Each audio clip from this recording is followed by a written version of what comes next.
3879-4642. Sistema Digital de Comunicação. Uma emissora da Associação Cultural e Comunitária Prima. Prima FM. A primeira de Montemor.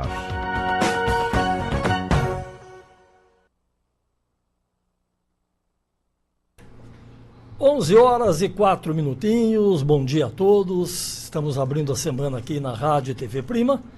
Abrindo a semana, trazendo para vocês aí uma demanda de entrevistas. Já está presente com a gente aqui o Coronel Fábio Paganotto, que é o secretário municipal de segurança de nosso município. Daqui a pouquinho a gente vai trazer aí o coronel dentro do nosso programa de entrevistas. Lembrando, né, que nós estamos aí alinhando com a administração atual, vários secretários para vir conversar com a população, para a população conhecer também toda a equipe do novo governo de nossa cidade. Eu quero agradecer aí a diretora de comunicação, Alícia, que alinhou com a gente aí toda essa demanda, o prefeito municipal também, o Murilo Rinaldo. Daqui a pouquinho, então, a gente já traz na telinha aqui o secretário de Segurança, o Fábio Paganotto, que vai conversar com a gente, bater um papo. A gente vai trazer um pouco aqui, né, da carreira do secretário, do coronel, hoje aposentado. Aceitou aí o convite da nossa cidade para estar aqui na nova administração. Trazendo nesse momento, então, primeiramente aqui, já aí todo mundo já pode, que está acompanhando pelo YouTube, Facebook. Nós estamos também pelo 105.9, pelo primafm.com.br. Estamos também aí pelo site www.primafm.com.br, e a gente já vai projetar aqui na telinha para o pessoal já estar com a gente aqui na programação. Daqui a pouco a gente arruma aqui a tela dentro dos estúdios. Coronel, primeiramente eu quero agradecer o senhor por ter aceito aí o nosso convite, até para a população conhecer aí o Fábio Paganotto, coronel aposentado. Antes da gente entrar ao vivo, a gente estava conversando aqui, o senhor vem aí com uma experiência muito boa dentro da cidade de São Paulo e agora vindo aqui para Montemor. Primeiramente, eu gostaria que o senhor trouxesse o seu bom dia a todos que nos acompanham, todos aqueles que nos assistem, todos aqueles que estão aí pelo rádio, pelo site e também está aí pelo YouTube, Facebook, Rádio e TV Prima Oficial. Seja bem-vindo, coronel. Obrigado, um bom dia a todos que estão acompanhando. É uma felicidade poder compartilhar algumas informações, deixar o pessoal ciente do que está acontecendo aqui na cidade de Montemor e poder compartilhar um pouco da minha experiência. Foram 35 anos na Polícia Militar. A gente poder contar algumas coisas, esclarecer até o porquê acabei sendo escolhido pelo prefeito Murilo para estar nessa função. Então é um prazer estar aqui hoje e poder dividir experiências, informações com todo mundo. Ok, coronel. Gostaria que o senhor falasse um pouquinho para as pessoas que estão nos assistindo nesse momento. Quero lembrar também que no final do programa a gente vai trazer também aí perguntas dos nossos ouvintes.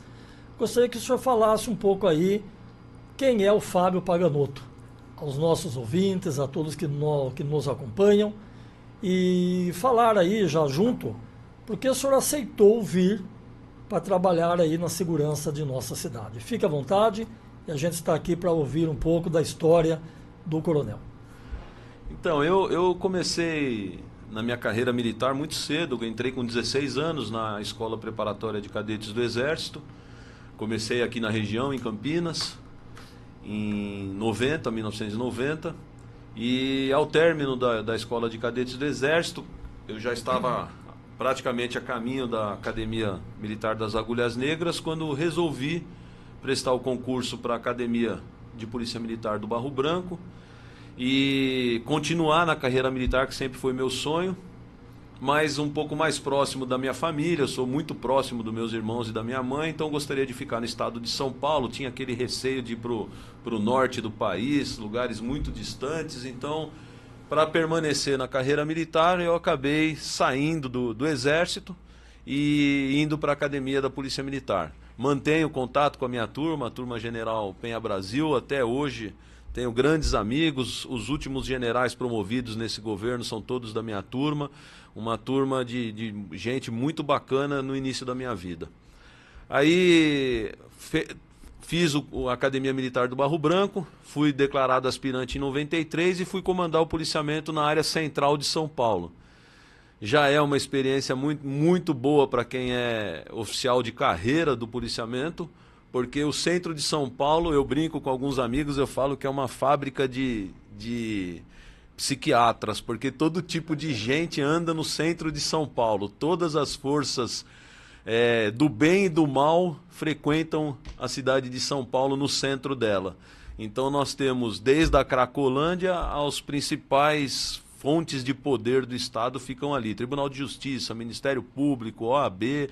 Então quem vai interagir com todas essas forças acaba tendo uma bagagem muito boa para ser comandante de polícia quem atua no centro. E com 1 ano e 8 meses que eu estava no centro, eu sempre fui um cara muito sortudo para a atividade de policiamento. Eu não sei se isso tem a ver com o destino das pessoas, né? Se está escrito lá em cima, mas muito, muito rapidamente eu comecei a ter o que a gente chama de sorte, porque quem gosta de ser polícia, quem quer ser polícia, quer trombar com ocorrência, quer toda hora estar com adrenalina correndo no corpo. Muita gente acha que isso é azar, mas nós que gostamos de policiamento entendemos que isso é sorte. Então eu sempre tive muita sorte e trombei com boas ocorrências durante o serviço. E aí o nome vai despontando, o pessoal, as amizades vão fazendo a disseminação dessas informações e logo veio o convite para eu ir para a rota. Então, com 1 ano e 8 meses de formado, eu acabei tendo o convite de ir para a rota. Inclusive um major que é um grande amigo meu até hoje, o Major Paulo César, trabalhava muito próximo a outro amigo que está fazendo muita falta na área de segurança, que era o Major Olímpio, nosso senador. Esse Major Paulo César era tenente na rota, me fez o convite e eu fui transferido para lá para estagiar. Recém saído, com 1 ano e 8 meses da academia, eu fui para a rota. Na rota eu fiquei 5 anos comandando pelotões, e aí sim eu aprendi a ser polícia de verdade mesmo, polícia com vontade de prender, vontade de resolver problemas mais graves, e acabei conhecendo muito bem São Paulo, porque a rota, como ela não tem uma área definida, cada hora a gente está numa região da cidade, e às vezes até do estado, a gente acaba atuando em outros lugares do estado. Fiquei 5 anos, comandei rota noturna, vespertina, matutina. Comecei a conhecer a fundo o crime e acabei recebendo uma missão na época do Comando Geral de me infiltrar em quadrilhas por meio dessa infiltração realizada dentro dos presídios da capital. E aí eu acabei ficando 2 anos infiltrado. Nós tivemos, nesses 2 anos, 42 ocorrências graves, e aí não era aquele crime mais, vamos dizer assim, aquele crime mais próximo do chão de fábrica, que é aquele vagabundozinho que rouba um carro, que rouba um celular. Era um crime mais, vamos dizer assim, mais articulado, mais organizado. Eu comecei a entender as lideranças da facção, traçar mapas e estudos que na época nenhuma das organizações, nem a Polícia Militar, nem a Polícia Civil tinha isso como objetivo, porque não se tinha a visão de que o crime interagia muito próximo de quem já estava preso. Hoje o pessoal tem essa visão, mas naquela época, em 98, 97, 98, as pessoas tinham a falsa noção de que quem está preso já não produz mais nada contra a sociedade. E é o principal erro, inclusive, que eu acho de gestões de governo anterior. Achar que quem está preso está resolvido, e não está. Os presídios são grandes centros de distribuição de ideias e estrutura para o crime organizado. E depois de ter trabalhado esses 2 anos, eu tive a felicidade, né? Isso na minha visão, a felicidade de produzir 40 e poucas ocorrências de bastante vulto, mas todo galo que a cabeça aparece demais no galinheiro, ele toma paulada, né? E aí eu recebi a minha e fui escondido, essa é a palavra, agora eu estou aposentado, eu posso dizer, eu fui escondido na diretoria de pessoal da polícia, completamente restrito do meu serviço operacional, e eu tinha inclusive restrição, eu não podia chegar perto de viatura. Fiquei 2 anos nessa diretoria de pessoal, trabalhando na parte administrativa. Quem fez isso tentou aniquilar a minha vontade de ser policial e acabar com a minha vocação, mas pelo contrário, foi muito bom que eu aprendi a verificar a Polícia Militar na parte administrativa, a importância dela, né? Porque senão nem salário a gente não recebe se a parte administrativa não funcionar, nossos direitos vão por água abaixo. Eu tenho até uma questão interessante na diretoria de pessoal, se você me permitir. Quando eu cheguei para trabalhar, eu lembro de uma sargento chamada Silvana que chegou para mim e falou assim: nossa, tenente, mas o salário do senhor é muito, muito básico, né? O senhor não tem nada. Aí eu falei: não, eu sou tenente, eu recebo como tenente. Ela virou e falou: não, mas o senhor tem que ter incorporado aí algumas gratificações, aula. O senhor nunca deu aula? Eu falei: nossa, eu dou aula já há mais de 8 anos aqui na polícia. Ela pegou e falou assim: poxa, o senhor está perdendo dinheiro. Eu falei: por quê? Não, se o senhor tivesse incorporado os valores dessa aula que a lei permite, eu já teria um pouquinho a mais no salário. Eu falei: nossa, não sei nada disso, eu só sei correr atrás de bandido. Ela falou: meu Deus, eu preciso ensinar o senhor a parte administrativa. E foi aí que eu consegui fazer meu primeiro 10º de melhora de salário, uma coisa pequena, mas R$200 fazia uma diferença gigante. Eu lembro que eu pagava na época R$400 de faculdade de Direito, então eu consegui incorporar meu primeiro 10º graças a essa sargento Silvana que falou: o senhor é um ignorante administrativo.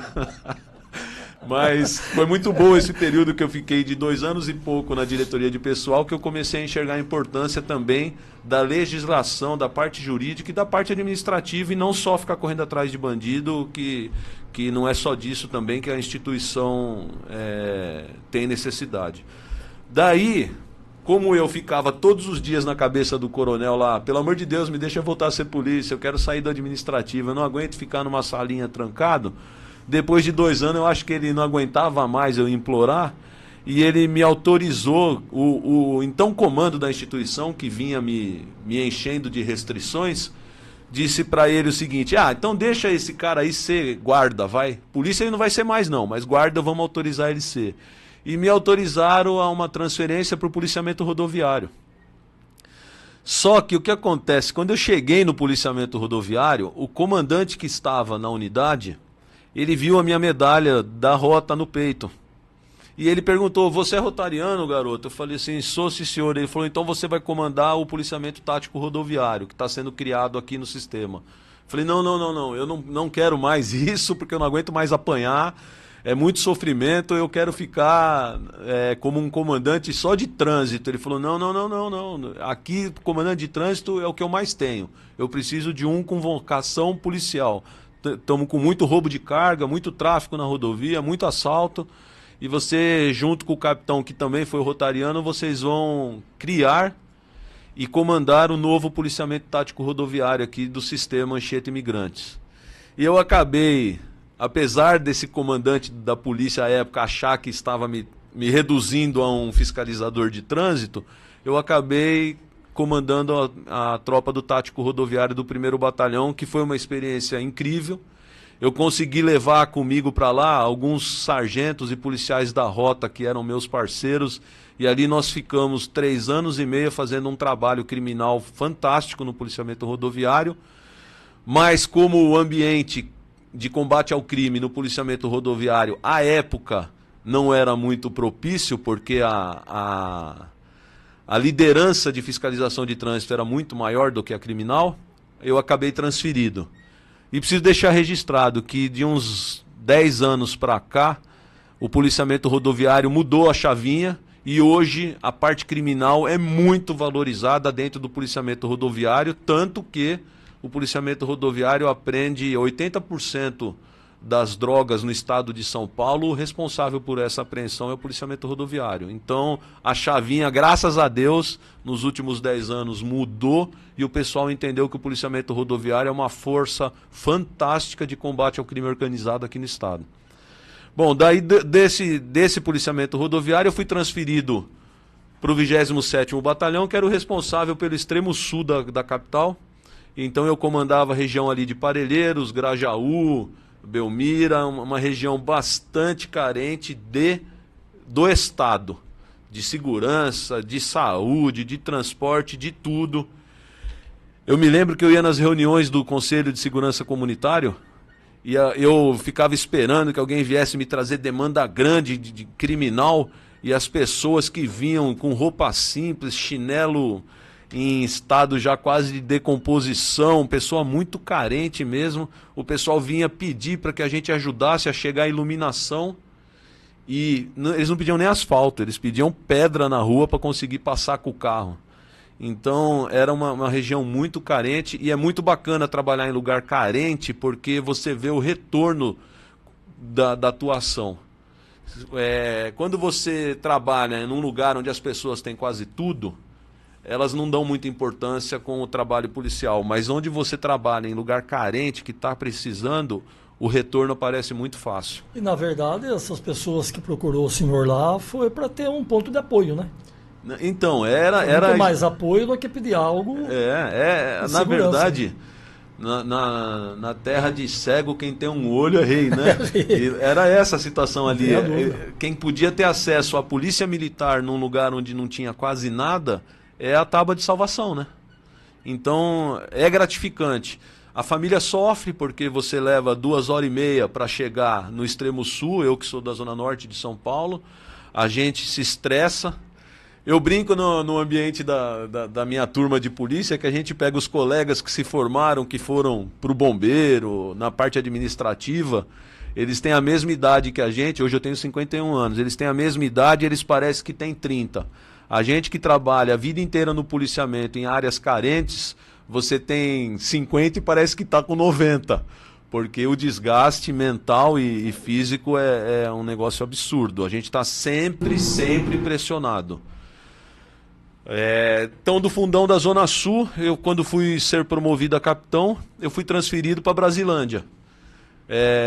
A região ali da freguesia, Brasilândia, é uma região da Zona Norte também bastante problemática, com uma atuação do crime organizado nas comunidades muito forte. Mas eu fui para um batalhão que eu gostava também, eu tinha informação de ser um batalhão aguerrido, que é o 18º Batalhão de São Paulo, que tem uma história de produzir excelentes policiais, excelentes ocorrências, e ali eu fiz grandes amigos e trabalhei bastante, até que eu me envolvi numa ocorrência muito grave lá, que foi um roubo de caixa eletrônico na região ali de Taipas, onde 5 indivíduos morreram nessa ocorrência, e a pressão da época, daquele tipo de governo que a gente tinha nessa época, a cabeça voltou a aparecer de volta, né? Eu estava escondido, voltei a aparecer, paulada de novo, e ali eu tive um problema muito sério, porque havia informações de envolvimento de público interno nessa quadrilha. Passei a ser ameaçado, foram ameaçar minha família, e graças a Deus, com o grupo de policiais com quem eu sempre andei e ando até hoje, e tenho uma relação de rota mesmo com muita gente, eu acredito que isso me livrou de um mal maior. Eu acabei sendo transferido para outro batalhão, que à época dos fatos era um batalhão um pouco menos problemático na Zona Norte. Problemático, quando eu falo, não é o batalhão problemático, é a área de atuação, né? E que era o 9º Batalhão. Nesse 9º Batalhão eu fazia a região de Santana, uma região nobre ali da Zona Norte, uma região bacana. Trabalhei ali durante 4 anos, foi o meu tempo para eu poder me dedicar ao meu mestrado. Consegui fazer o mestrado, fiz especialização na área de Direito e consegui ser promovido a major na PM. Com a minha promoção a major, eu ganhei ser subcomandante no Capão Redondo, que era a área com maior índice de homicídios. O Capão Redondo é um lugar interessante. Eu assustei quando recebi a notícia, sofri uns 2 dias, né, porque eu já estava com as minhas costas calejadas de carregar o piano, Mas eu acho que alguém falou assim, ele está acostumado a carregar piano, vamos dar para ele de novo, né? Melhor do que dar para um garoto desses aí que só come filé mignon na instituição, vamos dar para quem o estômago já está acostumado, vamos dar o capão. E tomei aquele susto e resolvi pegar meu carro com a minha esposa e o meu filho, que era pequeno, para conhecer a unidade. Quando eu cheguei na unidade, eu falei, não, vocês vão ficar no carro, vocês não vão conhecer aí dentro não, porque eu não tenho ainda orgulho de mostrar essa estrutura para minha família. Eu preciso chegar aqui e fazer um trabalho junto com o novo comando que está vindo para a gente melhorar tudo isso aqui, ao ponto de eu mostrar isso para minha esposa, para o meu filho. Mas é interessante, porque é no sofrimento que você cria vínculo. Porque você se dedica, você consegue fazer coisas boas e isso valoriza na tua alma, no teu coração. Porque se você vai num lugar e vai e volta e não mudou nada, não fica nem na lembrança. E eu tenho um carinho eterno pelo 37º Batalhão, porque eu passei dificuldade lá, principalmente com chefia, mas eu conheci uma tropa muito interessante. Porque para onde você olhava no Capão Redondo, e a gente fala Capão Redondo como uma referência do 37º Batalhão, mas o Capão Redondo é a área nobre, porque as outras companhias desse batalhão é o Jardim Ângela e o Jardim Aracati. Então consegue ser mais carente do que o Capão Redondo. Então, eu lembro eu vou contar aqui também uma história eu lembro de eu ir fazer uma fiscalização numa companhia de polícia, e quando eu cheguei lá, tinham 2 cachorros embaixo de uma mesa inteiro, cheio de feridos. Os cachorros pareciam aqueles Walking Dead, tudo destruído. O policial comia marmita e dava um pedaço do frango na boca do cachorro. Voltava a comer marmita, dava um pedaço pro cachorro. Eu falei pro policial, amigo, você vai pegar sarna. Ele tá com sarna. O policial virou para mim e falou assim, ô chefe, esse cachorro aqui tem mais tempo de 37º do que o senhor. Pô, ele tem RE, pega leve, esse cachorro é irmão nosso aqui, trata ele bem. Eu falei, não é isso, meu amigo, você vai ficar doente, daqui a pouco você tá com sarna. Ele falou, não, chefe, cachorro, ele protege a gente, se chega uns caras com cara de diabo, demônio aqui, ele late. Eu falei, tá certo, você quer ficar com o cachorro aí, mas é complicado, meu amigo. Aí eu fui fazer a fiscalização na companhia e tinha uma área que estava muito escura. E eu virei pro capitão, falei para ele, eu era major, falei pro capitão, falei, viu, precisa dar uma melhorada na iluminação aqui, tá muito ruim. Ele falou, ô chefe, a iluminação aqui do quartel é gato. Eu, como assim é gato? Ele falou, esse prédio aqui não tá com a documentação ainda em ordem. Nós estamos fazendo um puxadinho aqui de iluminação. Eu falei, não, você não pode estar falando sério um negócio desse.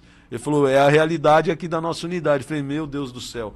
Eu saí de lá, eu tinha vindo de policiamento rodoviário, que tem verba de concessão, tinha vindo de rota, que tem uma estrutura financeira de apoio da secretaria. Quando eu vi aquilo, eu falei, tem muita coisa para fazer. E outra coisa interessante, para você ver como é a carreira policial, né? Porque crítico contra a polícia tem de monte, mas ninguém se coloca na pele do policial. O nosso quartel não tinha nem sala de aula ou auditório. Mas um comandante que passou por lá era de uma igreja evangélica e nessa região, nas regiões mais carentes da cidade, sempre tem muita igreja evangélica. É interessante isso. E a igreja que tinha ao lado do nosso quartel era muito grande e tinha um auditório fantástico. E como o comandante também era pastor, ele conseguiu o auditório para nós recebermos um aporte de 68 recrutas que estavam sendo alocados naquela região, por ser uma região com alto índice de homicídio, problemática e tal. O comando da instituição estava enfiando policiais recrutas o máximo que ele podia naquela unidade policial. E eu me lembro de eu estar nesse auditório e nós perguntamos quem era da Zona Sul de São Paulo. E nenhum dos 68 levantou a mão. Aí eu olhei para a cara do coronel, eu era major, falei, nossa, vocês são de onde? Aí um terço levantou a mão dizendo que era do interior. O outro terço levantou a mão dizendo que era da Baixada Santista. E o outro terço era Zona Norte, Zona Leste de São Paulo. Então, esse pessoal teria que ficar alojado no quartel. E quando eu ouvi as respostas, eu falei, nem vou continuar com esse assunto, porque eu não vou ter o que conversar com essa galera em relação à estrutura. Eu vou passar vergonha. Aí um maligno levantou a mão, moleque novinho, ele devia ter, sei lá, 19 anos. Você imagina, depois de uma escola que é um ralo, é difícil, uma escola de formação da polícia, você escolhe uma unidade ou é escolhido, depende da classificação. Você pega a condução, você vai chegar lá no Capão Redondo, para onde você olha é comunidade, é carência. Parece que você está lá na Rocinha, no Rio de Janeiro. Aí você olha aquilo e fala, onde eu vim parar? Aí você levanta a mão para o comandante e pergunta onde você vai morar, onde você vai dormir. E eu fui obrigado a responder para eles, falei assim, no quartel não tem espaço, não tem alojamento para vocês dormirem, 68 vagas. O que vocês têm que fazer é alugar casa do tipo república. Volta a ser como se fosse estudante universitário. Só que muito cuidado onde vocês vão alocar para não ser no meio da facção. Porque aí vocês vão começar a conviver só com faccionado. E vocês vão começar a ter problema. Então escolha bem o local onde vocês vão alugar uma casa. E na primeira semana depois dessa conversa, eu já tive o primeiro retorno que algumas policiais femininas, todas do interior, que estavam num hotelzinho na avenida, das principais da região, já tinha tido furto de arma delas dentro do hotel. E eu pedi que elas viessem dormir no quartel, onde era o nosso setor de almoxarifado. Quando nós subimos para colocar os colchões delas no chão, as ratazanas pareciam gato, o tamanho dos ratos que estavam andando ali dentro. E as meninas ficaram assustadas, eu falei para elas, vocês têm que... Primeiro assim, nós vamos mandar dedetizar, mas é melhor dormir num lugar desse do que no meio do crime, na facção. Então olha o nível de estrutura que naquela época eu encontrei numa unidade e via um monte de policiais ali vibrando, querendo ir para cima de ocorrência, querendo fazer curso, feliz de ter se formado e estar numa estrutura policial trabalhando. Então, tem muita coisa que a população não enxerga em termos de estrutura, mas que quando a gente tem poder de decisão, poder de comando, a gente vai fazendo uma coisa ou outra, vai melhorando a vida dessa galera e você se sente beneficiado por Deus de ter uma função como essa. Depois do Capão Redondo, eu retornei para o policiamento rodoviário como major e os meus últimos 9 anos foi na unidade... tem 2 unidades que eu gosto muito na polícia, que é a Rota e o 1º Batalhão de Polícia Rodoviária, que foi onde eu terminei no comando. Eu acabei ficando lá 9 anos, major e tenente-coronel, e acabei me aposentando agora, em janeiro, no comando dessa unidade. Essa unidade rodoviária, ela faz o sistema Anchieta Imigrantes e 70% do litoral paulista. Lá na divisa do Paraná, ela vai até São Sebastião, e hoje o litoral paulista a Baixada Santista, né? É um dos lugares mais problemáticos em termos de violência no estado. Então eu tinha sempre demanda, era um batalhão que me deixava bastante feliz porque eu via uma tropa esforçada e bastante aguerrida para combater o crime. Acabei me aposentando, dia 7 de janeiro, dia 8 de janeiro eu assumi a função de secretário de Segurança Municipal aqui em Montemor. Mas antes da gente falar aqui da história do senhor aqui na cidade, né, que o senhor assumiu em janeiro, né? A gente falando sobre toda essa trajetória que o senhor passou até agora aqui, falando aí, né, das experiências, né? Eu imagino hoje esse pessoal que passou por tudo isso, quanta história tem para contar também, né? Porque na hora da dificuldade, né, coronel, a gente fala assim, quero desistir. Ainda mais as meninas de um porão cheio de ratos. Imagine hoje a história e a experiência que elas têm que, né, contam por aí, né? O senhor dizendo quando veio para Montemor, é isso que eu queria perguntar. Como que foi todo esse contato com o prefeito atual? Como que foi a história para chegar até o senhor e o senhor vir aqui conduzir todos os trabalhos como secretário de segurança do nosso município? Então, na verdade, eu estou ainda em fase de ambientação à plataforma. Adaptação? É muito engraçado. O Comando de Operações Especiais, eu trabalhei 1 ano e pouquinho lá no COI, no Comando de Operações Especiais, e tem uma parte lá que é a especialização em altura, né? Rapel, salvamento em altura, e nós temos um pórtico alto lá, A escadinha, para você ter uma ideia, para subir, é um pé só que cabe. Então você tem que ir revezando pé e mão para subir. Muito aluno, muito policial não sobe a escada. E quando você sobe lá, as primeiras instruções, eles colocam um cabo de aço dos dois lados, porque a barra onde você pisa também é bem estreita. Então você tem um cabo de aço de cada lado para você se apoiar. E vai progredindo a instrução até você andar nesse pórtico sem cabos ao lado. E eles falavam pra gente no início da instrução assim: pessoal, agora é ambientação à plataforma. Porque você chega lá, você tá tremendo tanto, o medo é tanto, que a plataforma balança. Então você sobe, você fica em pé durante um tempo, se mexe pra você perder o medo.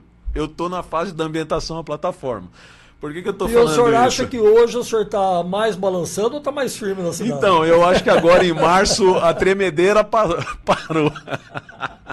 A tremedeira parou, mas eu ainda estou observando até onde vai essa plataforma, a altura, tudo. Então, mas a cidade também, quando soube que o senhor vinha para cá, tremeu também um pouco. Não precisa dessa tremedeira, não. Dá para todo mundo ser feliz nesse caminho aí, se Deus quiser. Não tenho dúvida. Então, deixa eu te contar como é que foi essa história de Montemor. Eu conheci a região de Campinas nas operações, principalmente na infiltração, e eu fiz alguns trabalhos aqui na época do famoso Andinho e tal. Mas Montemor, a cidade de Montemor, eu nunca tinha vindo. E até dezembro, eu já sabia que eu ia me aposentar no início de janeiro. Eu não tinha perspectiva nenhuma política. Eu até estava contando para você nos bastidores, eu tive um vô que foi prefeito em Descalvado, é a única referência política na minha família, mas ele já faleceu há muitos anos. Então eu nunca fui um cara envolvido com política. Eu entendo a importância dela, estou começando a aprender esse caminho, mas eu não tratava disso no meu dia a dia. Eu era aquele cara técnico, puramente técnico e condutor de projetos dentro das minhas unidades. Em dezembro, eu já estava me preparando, porque como eu sou formado, tenho especialização em processo penal e tenho OAB, eu estava na dúvida entre tocar a minha aposentadoria na área jurídica. Eu dei aula na Academia do Barro Branco e na Escola de Sargento durante muitos anos de processo penal. Ou eu ia tocar minha fase de aposentado na área jurídica, ou eu ia me dedicar na consultoria, serviços de consultoria de inteligência policial, que eu cheguei a fazer alguns trabalhos nesse sentido. Só que em dezembro, para você ter uma ideia, eu estava pensando em fazer uma viagem com a minha família para dar aquela sensação de aposentadoria. Em dezembro, um colega policial que conhece o prefeito Murilo, ele foi convidado para ser o secretário aqui, só que ele ainda tem alguns anos para puxar na polícia. Então ele não poderia vir ser o secretário aqui. E ele me indicou para o prefeito Murilo. O prefeito deve ter corrido atrás de alguma informação a meu respeito, alguém deve ter dado alguma boa referência, eu não sei.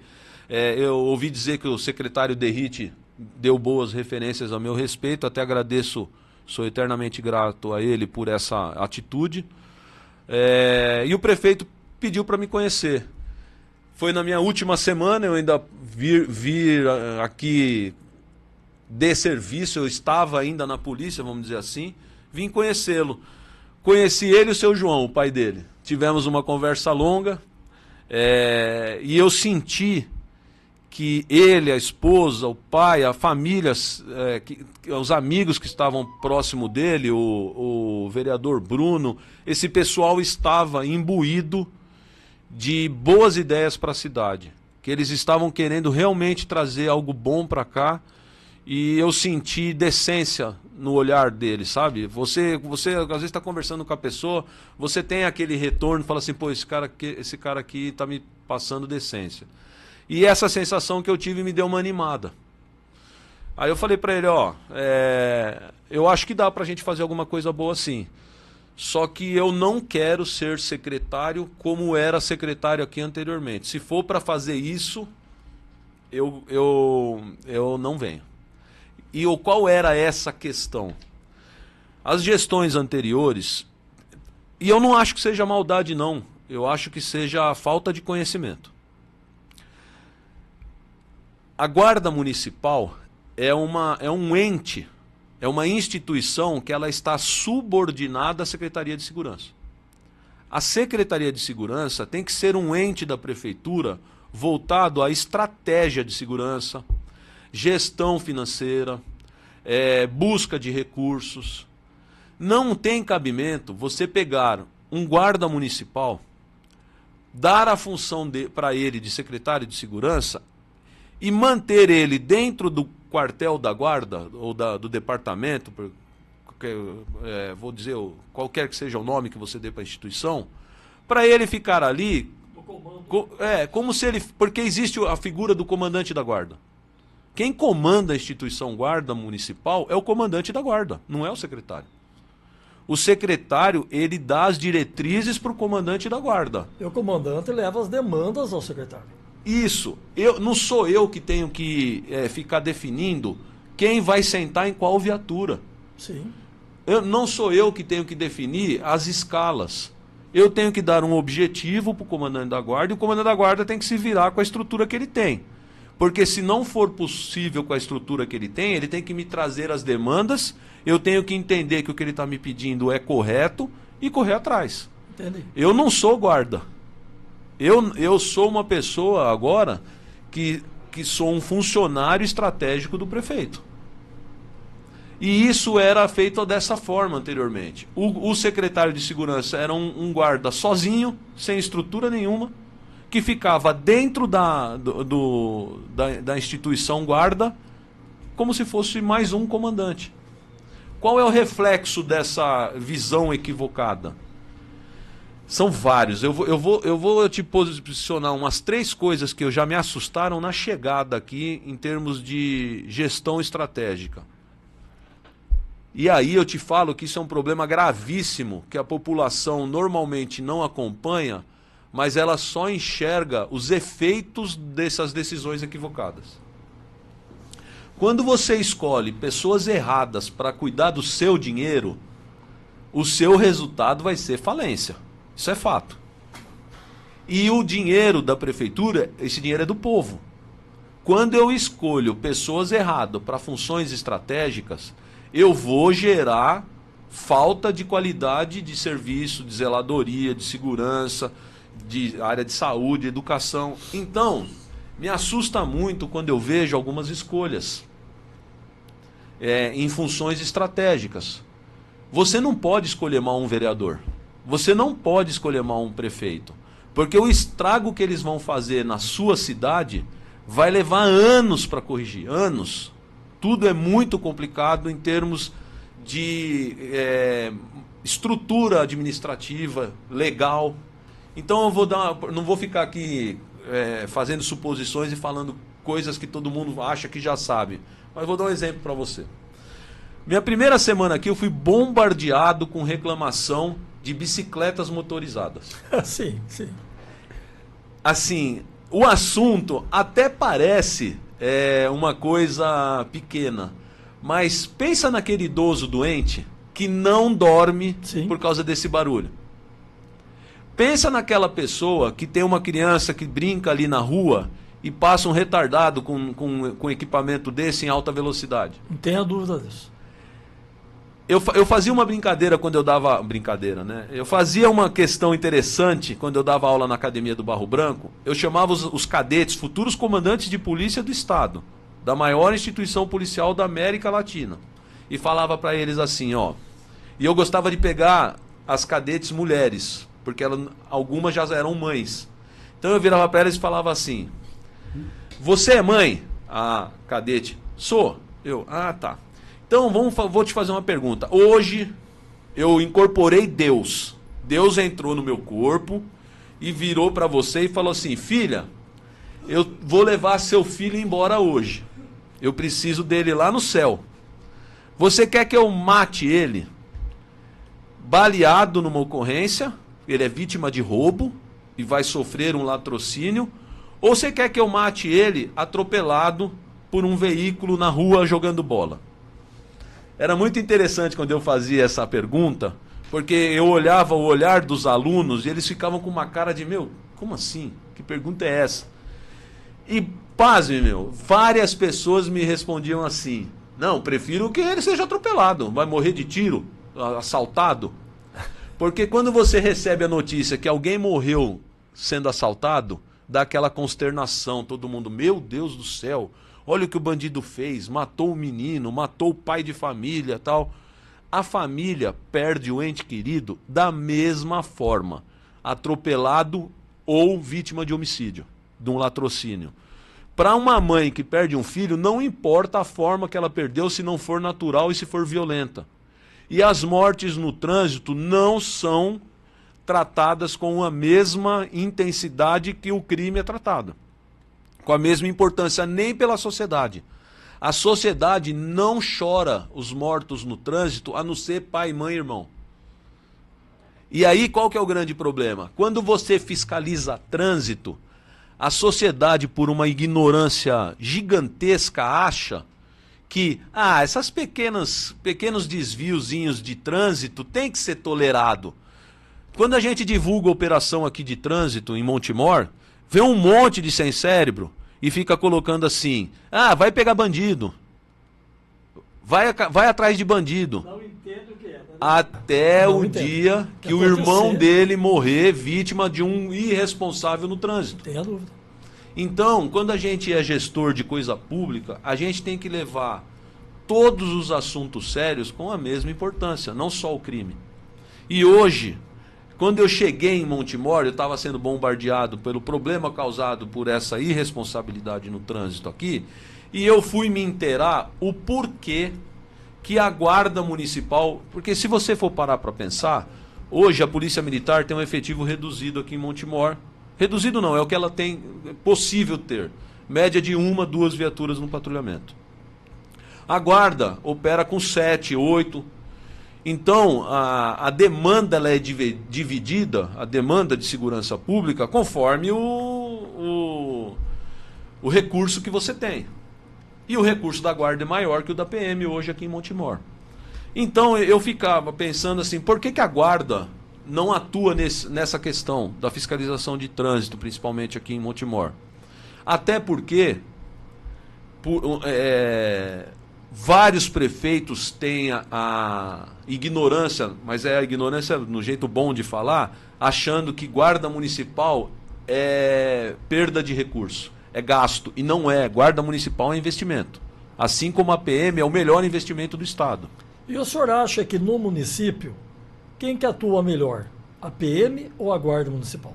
Então, eu vou só encerrar aquilo que eu estava falando para você entender o que eu achei aqui. Por isso que eu falei para você que eu ainda estou me ambientando. Certo.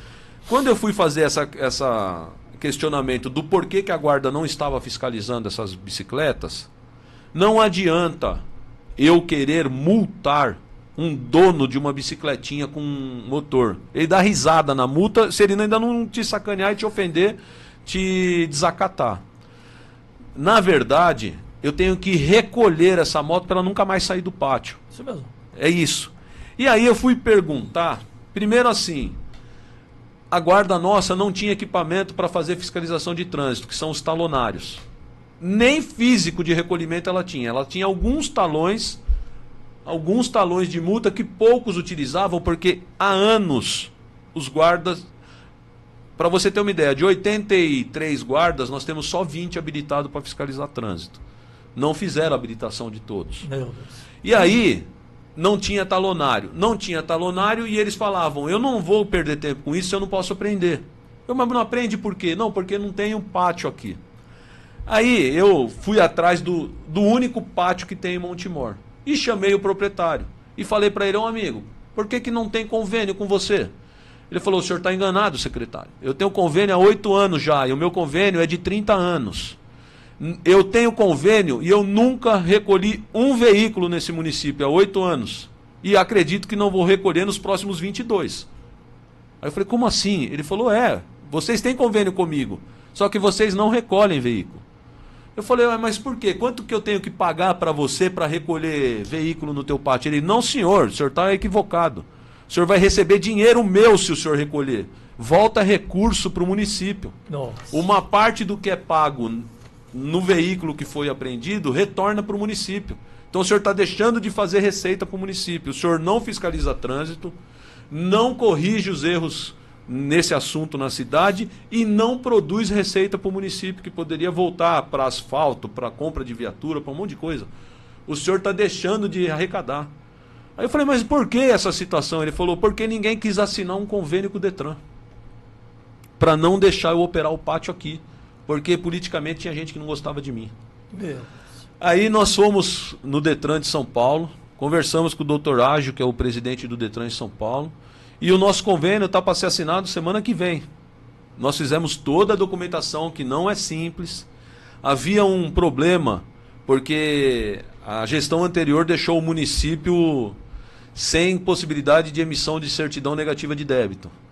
Agora, inclusive, o Murilo, nesses primeiros meses, já conseguiu reverter essa situação. Mas quando foi para fazer o nosso convênio com o Detran São Paulo, até esse entrave eu tive que desbloquear lá no estado, e esse convênio já está saindo. Assim que o Detran de São Paulo assinar esse convênio, nós vamos começar a recolher só com a guarda, sem necessidade da Polícia Militar. Porque como é que eu vou fazer operação de trânsito no município quando a PM tem 1, 2 viaturas e normalmente está empenhada? Você não consegue.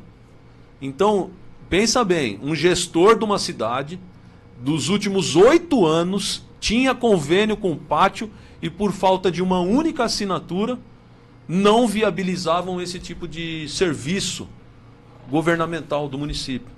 Esse é um exemplo que eu tenho para te dizer, de alguns que eu tenho visto aqui, que são verdadeiros absurdos na gestão da coisa pública. Olha que coisa. O senhor relata uma situação aí que chegou ao conhecimento da população nesse momento.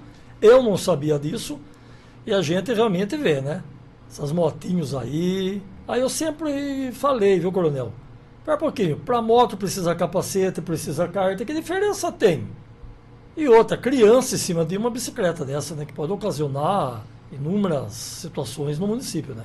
Não, e não é só isso, porque a gestão pública, ela é muito ampla. Você quer ver uma coisa? Nós temos diversos carros abandonados em Montemor, estacionados em locais inadequados, verdadeiros abandonos. Isso junta o quê? Mosquito da dengue. Tenha dúvida. Fora a questão da desorganização e o uso do espaço público. E a gente não fazia nenhum recolhimento desse veículo por falta de pátio. Assim que tiver assinado essa municipalização lá pelo Detran São Paulo, você vai ver que a guarda vai começar a recolher todos esses veículos que estão abandonados na cidade. Porque aí eu tenho pátio para levar. Então, são vários reflexos que vão acontecendo em razão de medidas mal tomadas. Tem outros problemas, entendeu? Vou trazer uma outra informação para você. Nós estamos agora... Minha primeira missão como secretário de Segurança é criar o Centro de Operações Integradas de Montemor. Por que eu falo criar? Na verdade, já existe um centro de monitoramento na Guarda. Isso. Que está lá, que eu conheci.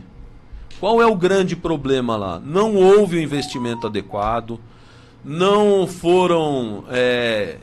foi feita a gestão das ferramentas e hoje, vocês estão vendo o resultado que o prefeito lá de São Paulo está obtendo em termos de ganho político com uma única ferramenta em São Paulo, que é de reconhecimento biométrico facial. Com uma ferramenta, eles conseguiram prender em um mês 570 indivíduos foragidos em São Paulo. Uma única ferramenta. Um centro de operações integrada, ele tem monitoramento de placa, leitura, e aí você blinda a cidade com os pontos de entrada e saída de veículos principais, de leitura de placas, o reconhecimento biométrico em determinados pontos estratégicos que você sabe que aquela população-alvo costuma frequentar. Você tem inteligência artificial que tem que ser agregada no monitoramento. Vou dar um exemplo para você. Gestões anteriores ficavam adquirindo câmeras. Você colocar um sistema de câmeras não serve para nada, é jogar dinheiro fora. Por quê? Tem milhares de estudos que se você colocar aqui 24 câmeras em 1h30 a tua visão está embaralhada, você não enxerga mais nada. Se eu não definir com uma inteligência artificial o programa que vai me dar alarme conforme algumas características do vídeo, e aí ele chama a minha atenção. Isso funciona. Então, eu gastar dinheiro comprando uma câmera que em 2 anos vai ficar obsoleta, e eu não coloco a inteligência artificial para ficar fazendo esse monitoramento, eu estou jogando meu dinheiro fora. E tem um problema mais grave, que é a LGPD.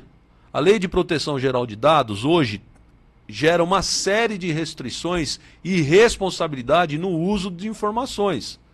Determinados equipamentos eu consigo saber exatamente por onde você andou na cidade, por onde seu carro passou, quem estava com você dentro do carro.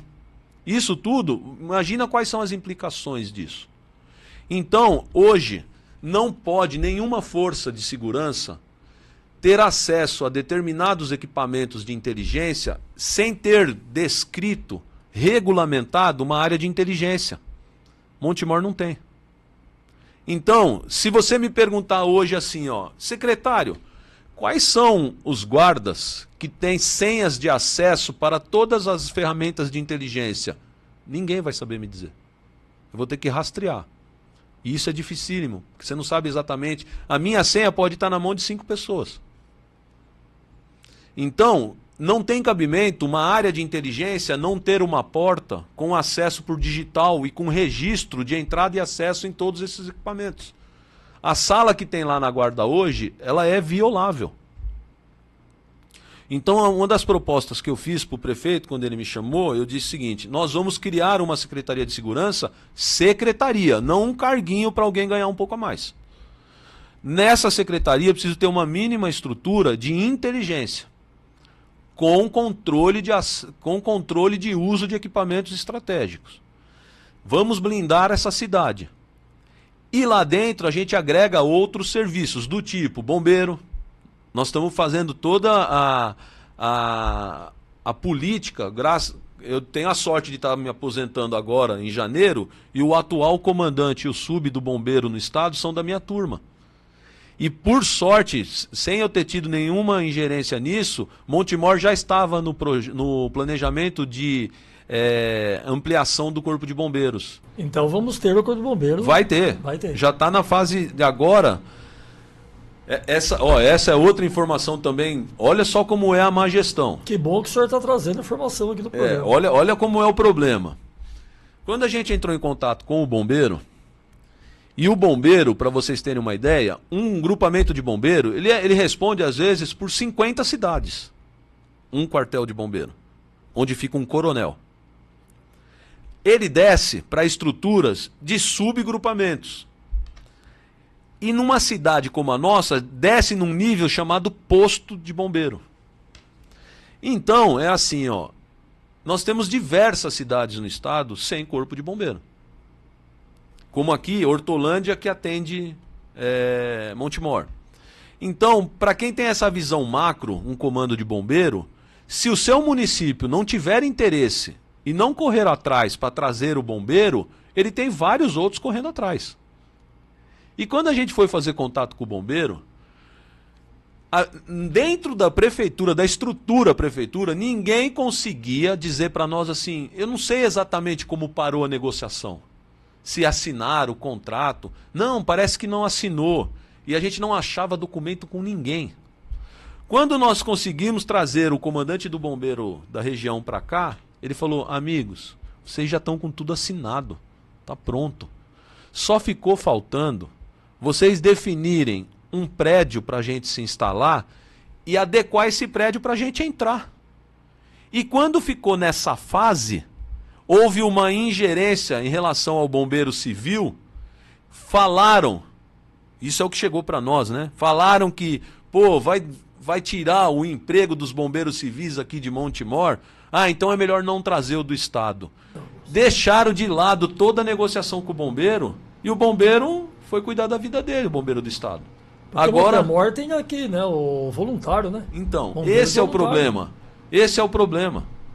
Os bombeiros voluntários, civis... Não tem a mesma técnica de... se sentiram ameaçados, entre aspas, com a vinda do bombeiro do Estado e fizeram politicamente para que o assunto que estava sendo tratado de colocar aqui um posto de bombeiro ficasse de lado. E aí nós perdemos, a gente quase foi retirado do projeto de expansão do bombeiro. Graças a Deus, o secretário Derrite, que teve uma fase na vida dele que ele foi bombeiro, ele manteve Montemor dentro do projeto de expansão. Então agora está fácil demais. Nós já estamos na fase do bombeiro veio, vistoriou alguns lugares, já definiu, 2 estão no alvo aí para ver qual vai ser o mais fácil da gente adequar o prédio para eles virem. Serão 15 bombeiros do Estado e aí nós temos que estudar qual vai ser a melhor forma de acrescentar homens do município nessa estrutura do Estado. Tanto que hoje há um estudo em Campinas, de algumas cidades que têm feito isso, que o bombeiro do município, ele vem da carreira da guarda. Porque dessa forma eu consigo manter um funcionário com qualidade.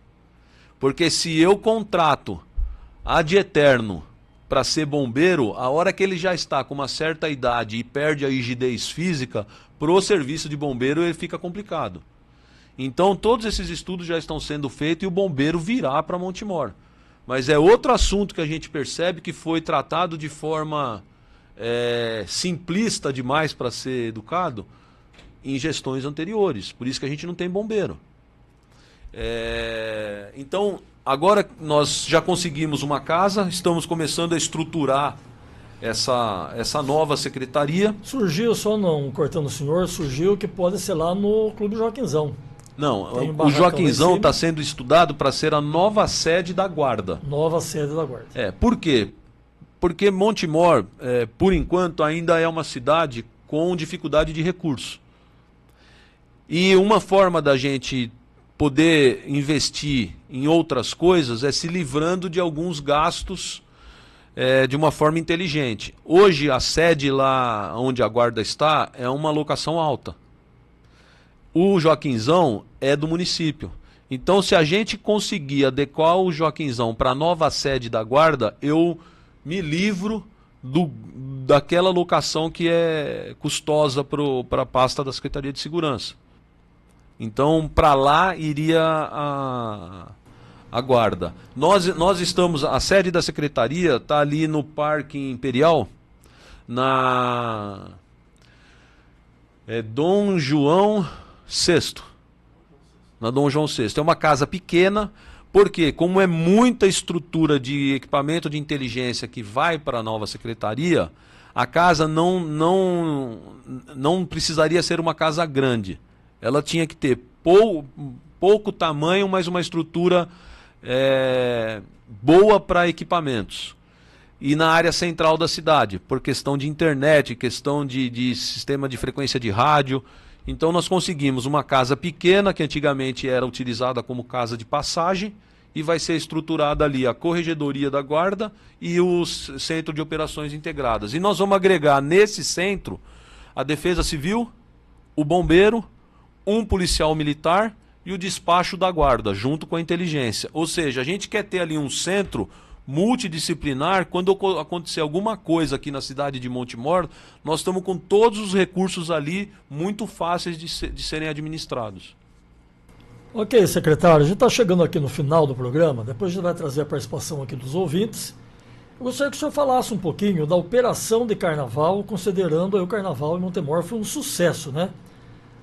Então eu gostaria que o senhor falasse aí se, graças a Deus, não tivemos nenhuma ocorrência grave. Gostaria que o senhor relatasse rapidinho para a gente aqui sobre a demanda do carnaval, que foi o primeiro evento grande do município, antes do aniversário da cidade, que aí a nova gestão já teve que correr aí 2 meses, através da Secretaria de Cultura, através de toda a secretaria juntas, fizeram um excelente carnaval. Tivemos um particular aqui na Praça da Bandeira, né, lá do pessoal do Pitoresco, tivemos na Avenida e tivemos também lá no Jardim Paulista, né? Então relata pra gente como que foi aí o carnaval sobre a segurança em nosso município. Então, assim, uma coisa que eu senti muito bacana aqui em Montemor, o time dos secretários que o prefeito escolheu, eu tenho visto que são pessoas todas imbuídas de fazer algo bacana para a cidade. E nesse sentido a gente tem que elogiar a secretária Andresa da Cultura. Nós vimos agora o aniversário da cidade, a festa bacana que essa secretária promoveu. Ela é realmente diferenciada. Ela quer fazer com que Montemor se orgulhe dessa gestão com eventos e eventos do bem, entendeu? Tanto que eu tô saindo, eu já volto no carnaval. Tanto que no aniversário da cidade, nós estávamos juntos lá, se você percebeu, a gente tentou trazer para os moradores coisas que coloquem dentro da cabeça e do coração dos jovens carreiras do bem. A gente tentou fomentar. Você imagina o que faz para uma criança de Montemor um avião daquele passando baixo, uma figura de um piloto, aquele helicóptero fazendo um rasante. Ou seja, às vezes é dali que sai um general Pires, que foi secretário de segurança daqui, que vem daqui de Montemor. Camilo. O Camilo. Você fala assim, poxa, tem que ter algum insight do bem na cabeça desses jovens, porque coisa ruim, basta acessar a internet, eles já têm 24 horas por dia se eles quiserem. Então, essas ideias de coisas do bem, coisa da saúde, do esporte, de carreiras que valorizam o que há de melhor, isso que está mexendo na cabeça da secretária Andresa e do prefeito Murilo. E a gente viu que foi um evento bem diferente, legal, né? Um evento muito legal. A gente vai falar sobre o evento.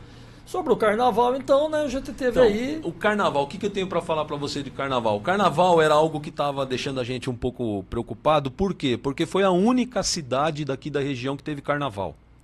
Isso teve um lado bom, porque quando eu me reuni com a comandante Carol, a Carolina, a capitão aqui que comanda Hortolândia e Montemor, ela me falou, coronel, fique tranquilo, porque como eu não vou ter carnaval em outras cidades, eu tenho recurso para apoiar bem Montemor. Então nós tivemos várias viaturas da PM alocadas aqui na cidade e a guarda com todo o seu efetivo que já é maior em relação à PM aqui. Então isso me deu uma certa tranquilidade na área de segurança pública. O prefeito Murilo, ele tinha uma preocupação desde o início no carnaval de atender a todos. Por isso que a gente fez lá na avenida lá embaixo, fez isso na Ayrton Senna, fez no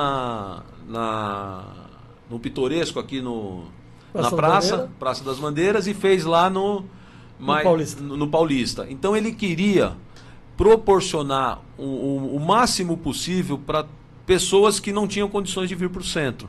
Eu acho que foi uma ideia muito bacana do Murilo, tentar atender o máximo possível de gente.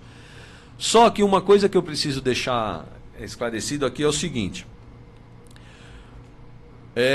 São esses tipos de eventos que eles podem dar muito certo ou muito errado. Graças a Deus, Montemor é uma cidade abençoada e deu tudo muito certo nos eventos que a gente tem feito. Mas o que o munícipe de Montemor tem que entender é o seguinte: existem regras estaduais e municipais de responsabilização. Então, aquele costume de você pegar o seu barzinho, querer fechar uma rua, uma praça e aumentar a sua área de ganhar dinheiro de forma desproporcional e descontrolada, isso a gente tem feito todos os dias que a gente tem essa possibilidade, a cabeça da Secretaria de Cultura e do prefeito para ter cautela com isso. Porque o uso da área pública implica em responsabilidade de quem autorizou. Uma ocorrência grave onde várias pessoas venham a falecer, por exemplo, um maluco drogado saca uma arma e mata 10 pessoas num evento desse, quem vai responder pela organização são os secretários e o prefeito. Então, quando as pessoas ficam protocolando pedidos para uso de área pública para eventos, não é tão simples assim, porque você está colocando o meu CPF e o do prefeito e a da secretária junto no seu evento que visa lucro. Então, se você quiser encher o seu evento particular de segurança particular e se responsabilizar por tudo que possa acontecer lá, é uma coisa.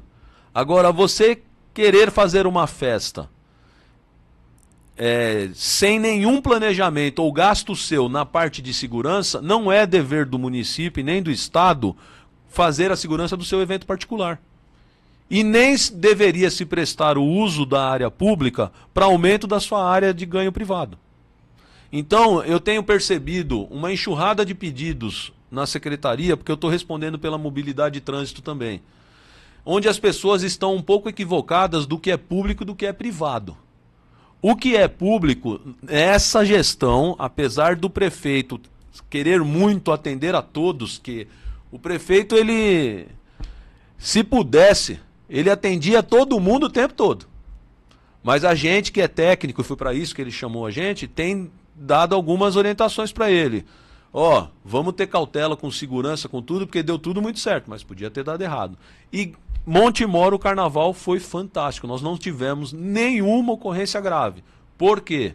Porque os eventos que a gente percebeu que estavam sendo planejados de qualquer jeito, nós não autorizamos.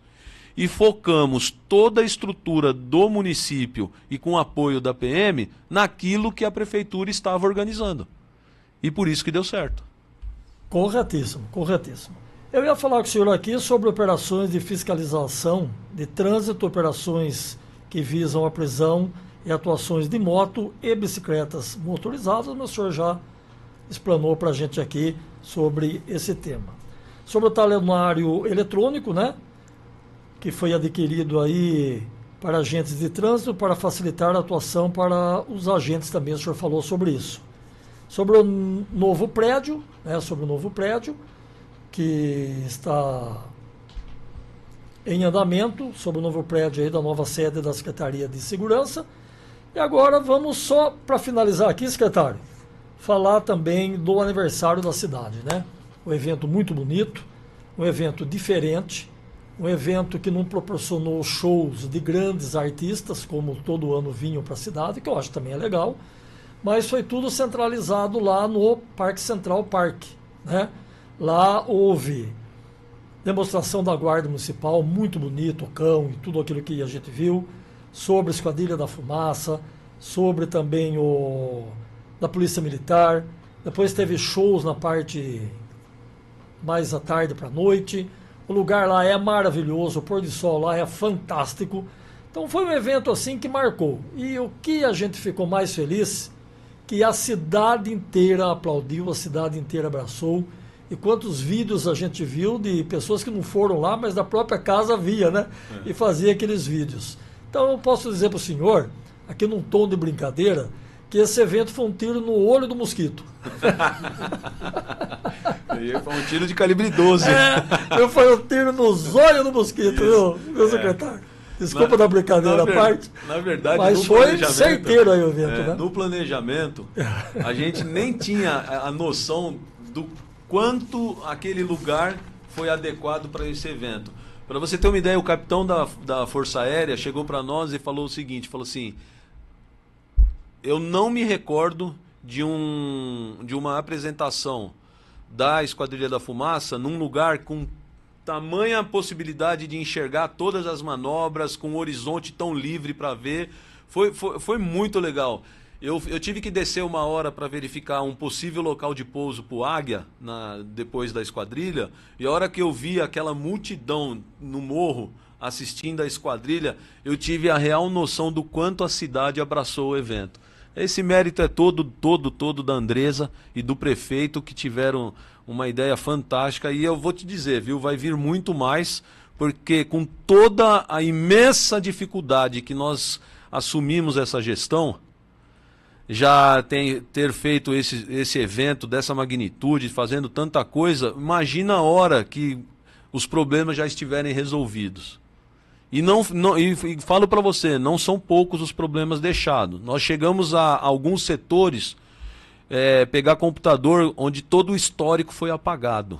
A gente não tem histórico da administração anterior. Meu Deus. Então, assim, todos os secretários estão se desdobrando. O dia que você chamar aqui para conversar com o secretário da Saúde e de Educação, prepara uma toalha para enxugar as lágrimas aí. Eu tive a oportunidade, secretário, de trabalhar com a Regimara, que hoje é secretária. Ela foi secretária também em outra gestão.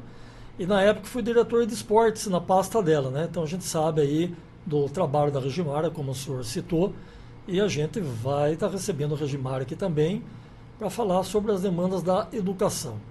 Mas o senhor me traz uma notícia muito triste, no mesmo tempo esperado, né, do que a gente viu do passado que ocasionou aí a cidade. Mas é outro tema isso, a gente não vai estar falando aqui.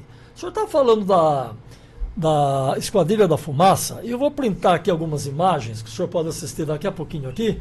O senhor vai falando aí, secretário, a gente vai printando as imagens aqui. Olha lá. Pode ir. Muito, muito legal. Pode ir falando. Dava para ver muito de perto as aeronaves, né? A perícia que esses pilotos têm. A nossa esquadrilha é uma das melhores do mundo, né? Ela tem uma história já muito antiga, fantástica. E, assim, para vocês terem uma ideia do tamanho do trabalho que foi conseguir esse evento, para a esquadrilha poder se apresentar aqui em Montemor, o aeroporto de Viracopos teve que ter uma parada no planejamento de pousos e decolagens daquela aviação que é internacional, né? Então você imagina como foi difícil conseguir ajustar a parada no aeroporto de Viracopos, a vinda deles de Pirassununga, depois um período para o Águia. Aquele Águia ele estava de serviço aeromédico, inclusive. Ou seja, eles conseguiram fazer esse voo encaixado numa estrutura de atendimento operacional. Aí fiquei muito feliz com a vinda dos cadetes da SpaceX, porque é uma escola de comando do Exército Brasileiro aqui na nossa região, que muitas crianças não fazem ideia que ela pode ingressar numa carreira que vai terminar sendo um general de exército aqui em Campinas. É aqui o ingresso. E é uma escola onde a estrutura de ensino é um negócio assim fantástico. Quem faz carreira militar numa escola como a SpaceX não é qualquer um. É um nível de ensino muito alto. E é aqui na nossa região. Então, nós trouxemos o pessoal do Canil da Guarda, né? Eu vi a galera vibrando com os nossos cães.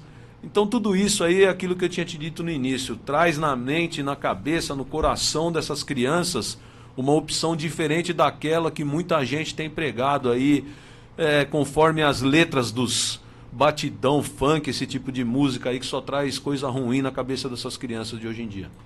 Não tenha dúvida disso. Quero ver se eu consigo projetar aqui uma imagem muito legal. Vamos abrir aqui, secretário, só para o senhor dar uma olhadinha. Essa imagem é uma das que ficou muito marcado no evento, né? E a gente conseguiu captar aí essa imagem aqui, olha. Deixa eu ver se a gente consegue. Já que estão falando aí do Esquadrão da Fumaça, falando do aniversário da cidade. Para quem nos assiste pelo site, pelo Facebook e pelo YouTube, está vendo aí as imagens aí da Esquadrilha da Fumaça, né? Que foi muito, muito, muito legal. A gente ficou muito feliz aí. Pela primeira vez em Montemor, está recebendo aí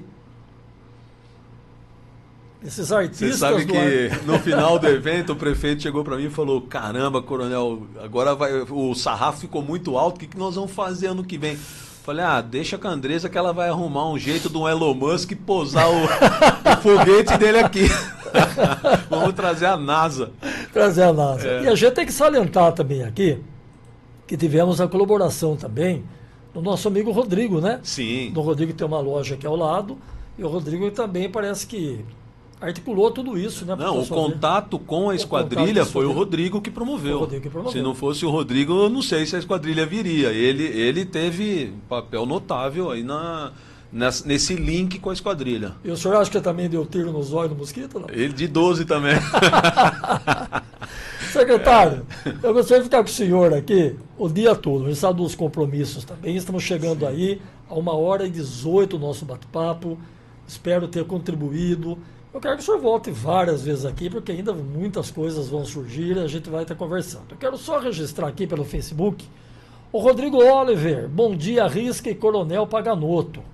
Ele diz aqui Tive a honra de conhecer o secretário e coronel no evento de aniversário da nossa querida Montemor. Montemor. Coronel mostrou ser uma pessoa humilde e com uma baita experiência na segurança pública. Silvana Alves, bom dia, Risca. Rodrigo Oliver, Risca, pergunta ao coronel qual é o maior crime que acontece diariamente em nossa cidade. Então, na verdade é assim, ó, o que está me preocupando, e inclusive nós tivemos reunião já essa semana, temos outra hoje, a primeira-dama, a secretária de Desenvolvimento Econômico e Social, está bem preocupada com isso. Nós vamos dar uma melhorada nos serviços voltados para a Lei Maria da Penha. Hoje nós temos, só para vocês terem uma ideia, mais de 250 mulheres cadastradas com medida protetiva aplicada com acompanhamento da Guarda Municipal. Para cada mulher que já tem uma medida protetiva aplicada, é aquela mulher que teve a coragem de seguir com todos os trâmites policiais e judiciais contra o agressor. Quantas se sujeitam e não seguem? Então, eu entendo que essa estatística é um alarme para nós todos em relação a essa doença mental de homens que agridem mulheres.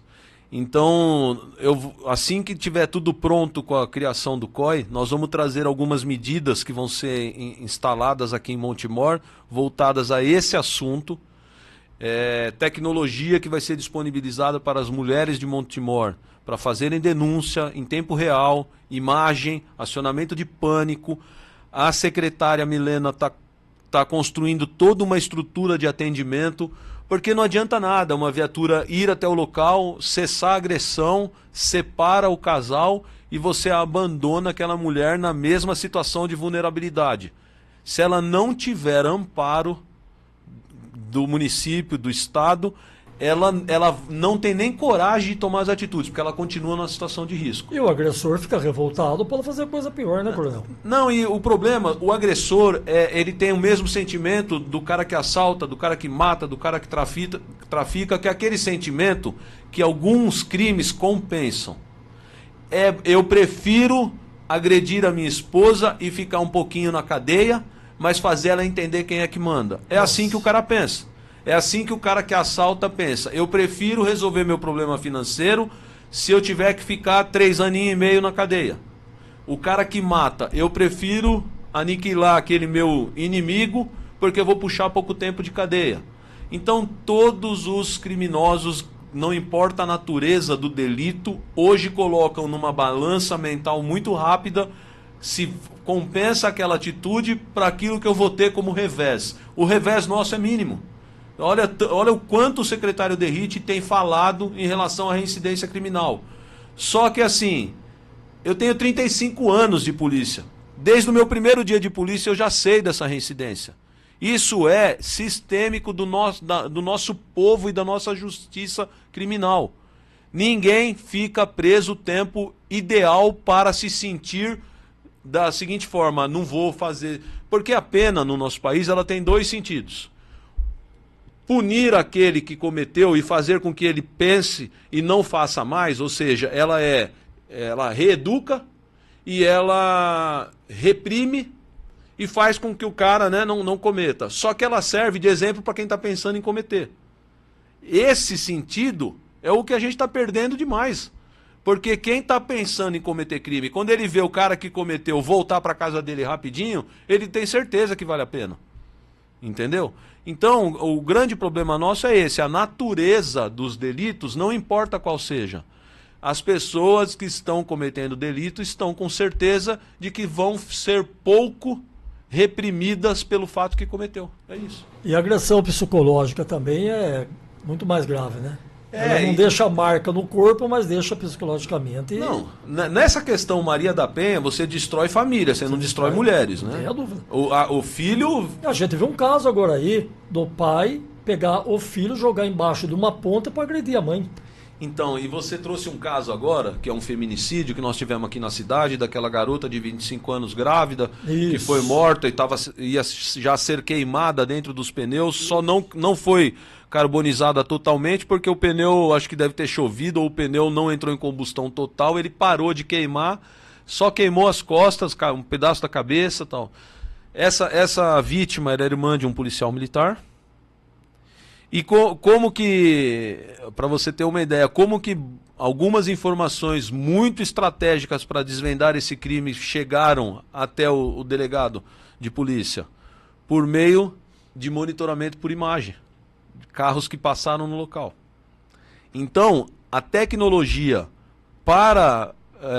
usada em favor da polícia e da investigação, ela tem um valor gigantesco. Entendeu? É que isso tudo não foi divulgado, porque estratégia de combate ao crime, se você fica divulgando, para isso os criminosos eles prestam atenção, entendeu? Mas a tecnologia na cidade faz sim uma diferença gigantesca. Muito triste esse caso aí, e o caso, né? A semana passada aí a gente viu o caso aí do pai pegar o filho, jogar embaixo de uma ponte, matou o filho para agredir a própria mãe, né? A própria mulher. Quer dizer, o que falar sobre isso, né, Coronel?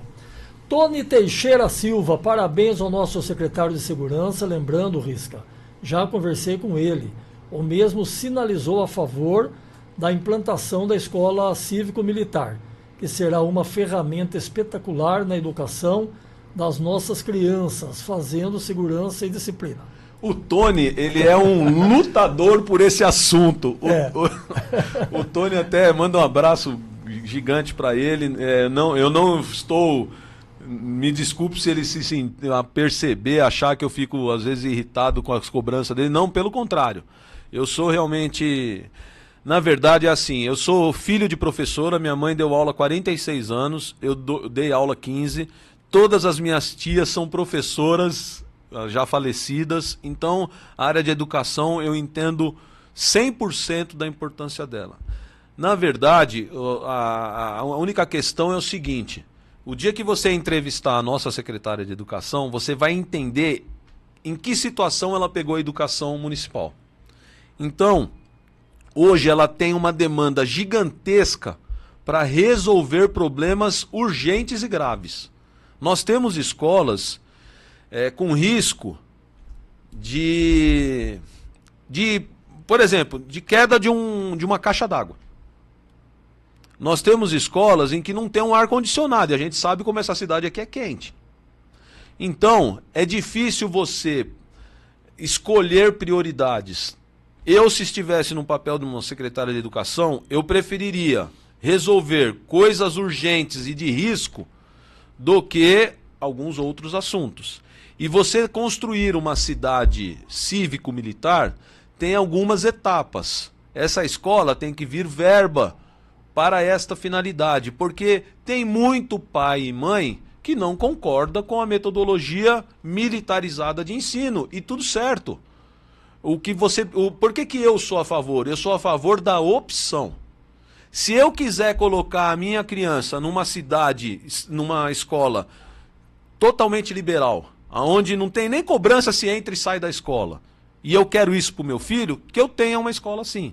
Se eu tiver uma escola cartesiana, bem nos padrões atuais, com regras, que seja assim. Se eu tiver uma que ele tem que entrar uniformizado, ele vai cantar o hino e vai chamar o professor de senhor. E se ele não tiver determinada média, ele é desligado daquela escola, que é uma escola militarizada. E eu quero meu filho nessa estrutura, eu tenho que ter esse acesso também. Por isso que eu sou a favor da escola militarizada, da cidade ter essa opção para quem quiser. Mas eu não entendo que a escola cívico-militar deva ser o padrão geral de ensino. Eu acho que cada família tem que definir que tipo de ensino seu filho tem que ter. Muito bem. Jamil Mia Lisboa, bom dia. Valdir Marciano, bom dia.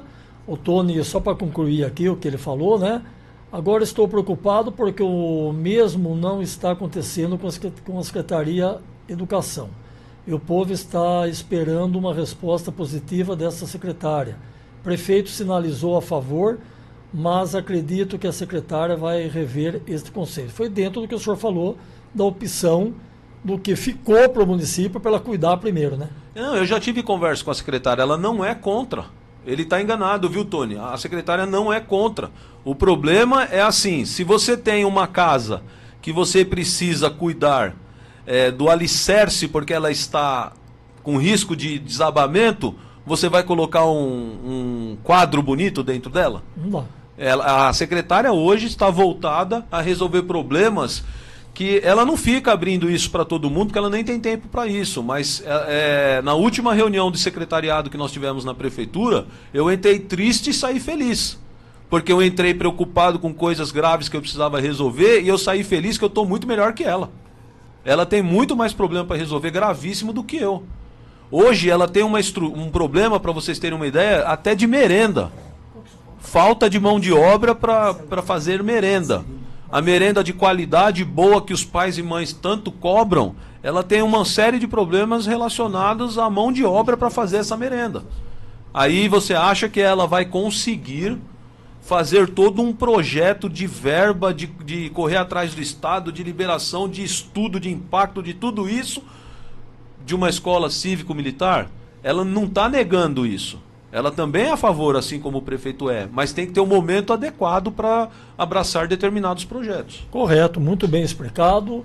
Leandro, Vanessa, bom dia, Risca, o senhor secretário Fábio, parabéns pela entrevista. Everaldo Pacheco, dando palminhas aí para o secretário. Júnior Kovaski, bom dia.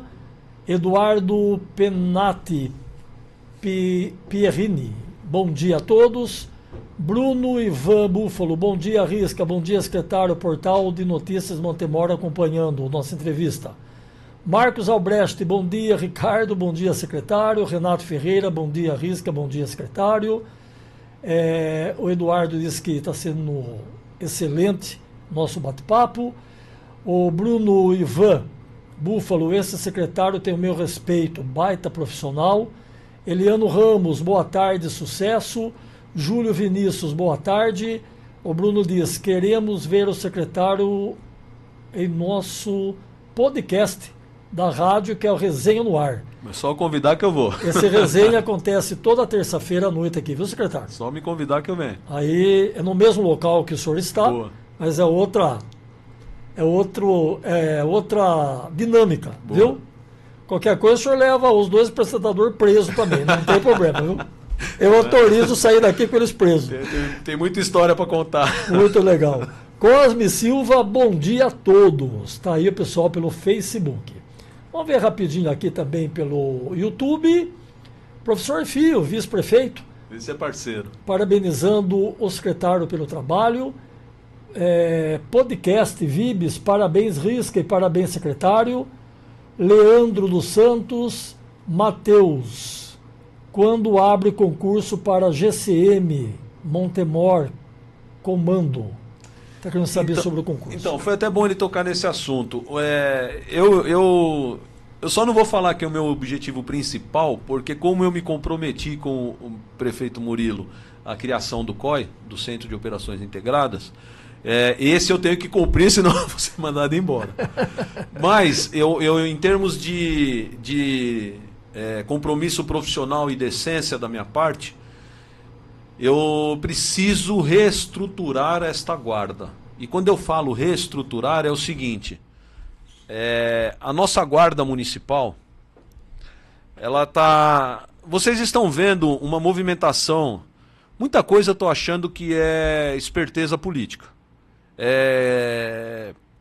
Pouco entendimento da realidade, da questão jurídica e mais buscando voto em algumas pessoas que têm se manifestado em rede social e campanha, tudo em relação ao crescimento da importância das polícias municipais ou guardas municipais.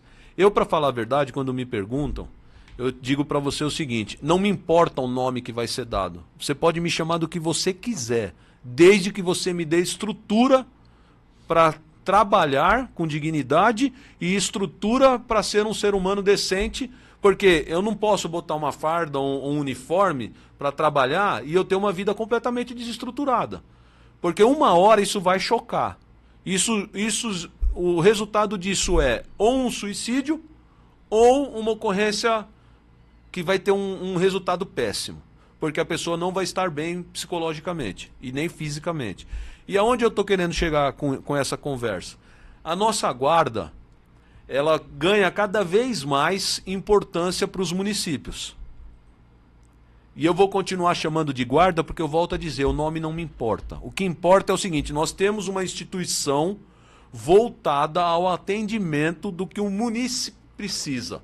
O munícipe vai fazer um 53, a hora que o vizinho estiver espancando a esposa, a viatura vai correr lá, porque a da PM, se tem uma ou duas e não conseguir, a guarda vai.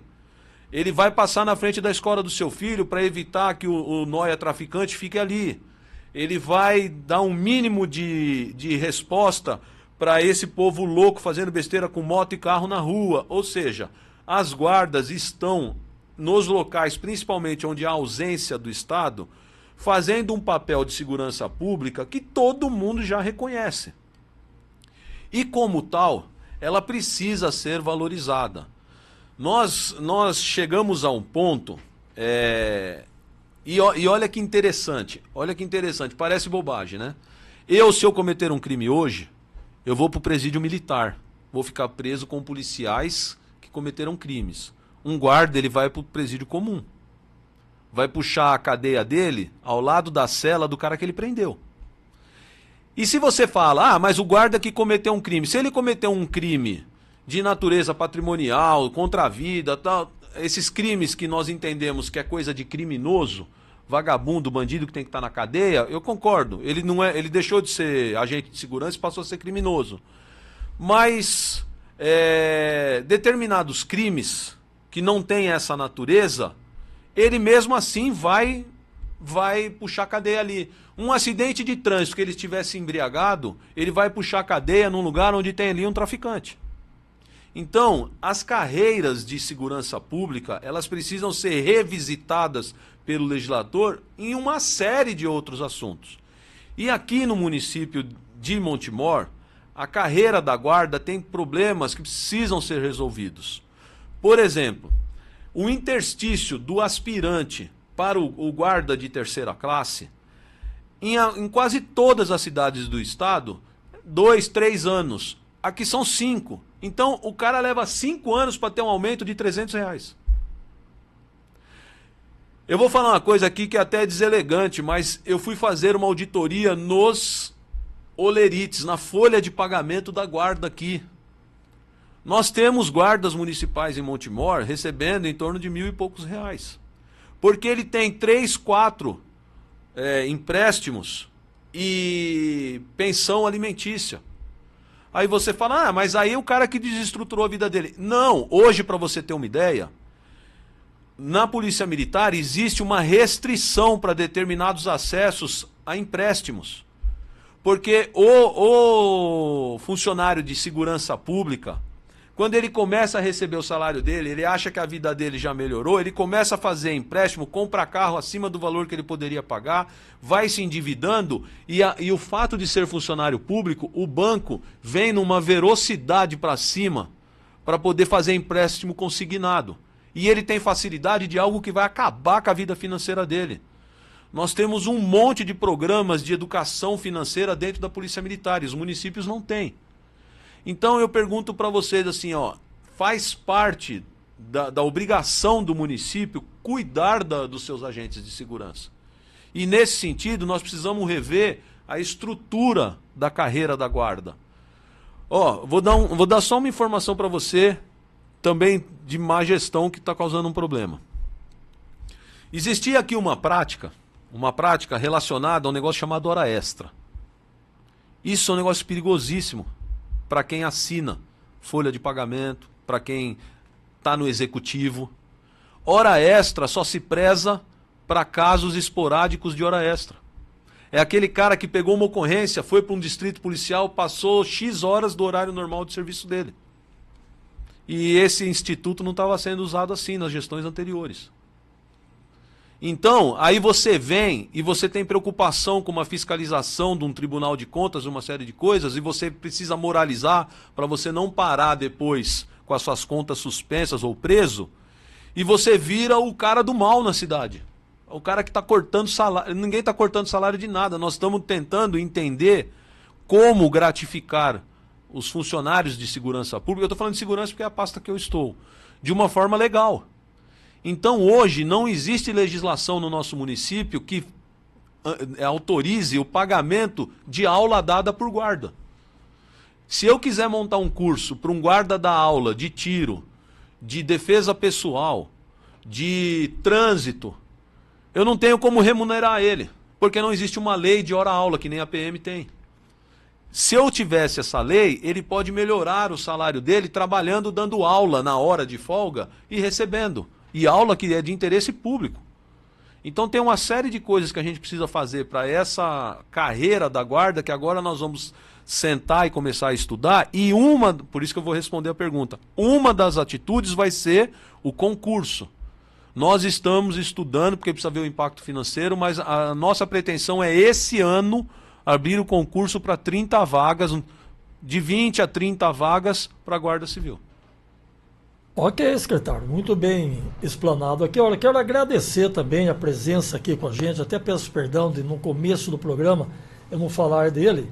É o Marcelino que está com a gente aqui, assessor aí do coronel e corregedor também, está com a gente aqui na entrevista. E logo após a entrevista pode chegar algumas perguntas, eu até peço para o Marcelino aí responder para o pessoal após o programa. Certo, Marcelino? Obrigado pela sua presença também. Deixa eu ver aqui.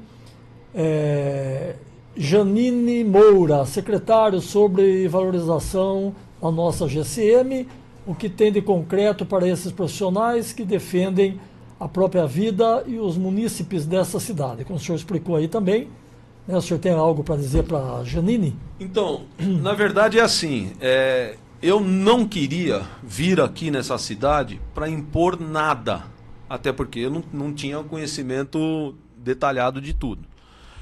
Estou começando a tomar conhecimento das coisas com o tempo. O que eu fiz? Eu chamei o novo comandante da guarda, o inspetor Denival, e falei para ele o seguinte: você se reúna com todos os inspetores, porque é a chefia da guarda. Eu daqui um dia ou 8 anos posso ir embora. Você vai ficar na guarda até o seu último dia de carreira. Então, vocês são as pessoas que têm capacidade de montar um projeto de propostas de valorização da instituição. E em que pé nós estamos? Ele me retornou semana passada que já foi feito esse trabalho dele com alguns inspetores e que ele vai me apresentar. Hoje, às 15h30, eu tenho uma reunião com todo o efetivo da guarda no Joaquinzão, onde nós vamos discutir alguns assuntos, inclusive um deles é esse. Eu quero expor para todos esses guardas como funciona o orçamento da Secretaria de Segurança, pouca gente sabe, como ele é executado, para cada item, que valor que tem, entendeu? E assim que esse comando da guarda me trouxer o pacote de valorização que eles querem, eu vou sentar com o jurídico da prefeitura, com a chefia de gabinete e o prefeito e ver o que é possível transformar em projeto de lei para nós encaminharmos. Por quê? Eu já percebi que uma quantidade boa de vereadores está ao lado de quem está querendo melhorar a cidade. Então, eu acho que é um bom momento para a gente encaminhar projetos de correção de erros do passado. Então nós estamos nessa fase. Assim que eu pegar isso na mão, que ele deve me entregar hoje, o comandante Denival, nós vamos fazer um estudo jurídico de impacto financeiro, sentar com o chefe de gabinete, com o prefeito e falar, disso aqui, o que a gente consegue atender? E aí nós vamos para cima depois com o vereador parceiro, amigo, que é o Beto, o presidente da Câmara, é um cara também fantástico que tem me apoiado demais. Nós vamos sentar com eles. Tem aquele pessoal que tá vindo para cima da segurança assim para querer apoiar, que é o Bruno Leite, o Beto, o o Renato, são os caras que estão ao nosso lado.